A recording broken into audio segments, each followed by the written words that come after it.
एक महत्त्वाची घडामोडी, ईव्हीएमवर आक्षेप घेणाऱ्यांचे प्रतिनिधी मॉक पोल वेळी हजर होते। सोलापूरचे जिल्हाधिकारी कुमार आशीर्वाद यांनी ही प्रतिक्रिया दिली।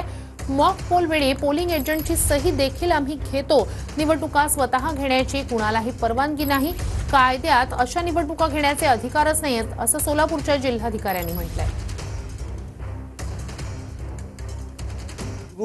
करण्यापूर्वी नियम असा आहे की आम्हाला मॉक पोल करायची असते। प्रिसाइडिंग ऑफिसर जे आहे ते मशीनवर 50 वोटच्या मॉक पोल करतात आणि ते पोलिंग एजंटचे समोरच करावे लागते। आणि त्या दिवशी एवढे हे 4 आणि 3 लोक 96, 97 आणि 98 मध्ये उपस्थित होते। त्यांच्या समोर मॉक पोल झाला आणि त्यानंतर मॉक पोल सर्टिफिकेट बरोबरपणे योग्य पद्धतीने कंडक्ट झाला आहे आणि कुठलीही चूक नाही आहे, त्याचे आम्ही मॉक पोल सर्टिफिकेट घेतो आणि ते सर्टिफिकेटवर हे सर्व पोलिंग एजंटचे जे उमेदवारचे प्रतिनिधी आहेत त्यांच्या सही पण आहे, तो पण आमच्याकडे आहे। लोकसभा आणि विधानसभा इलेक्शन घेण्याचे अधिकार फक्त आम्हाला आहे, बाकी कोणालाही नाही आहे। कुठल्याही तरतूदमध्ये कोणालाही कुठलाही अधिकार देण्यात आलेला नाही आहे।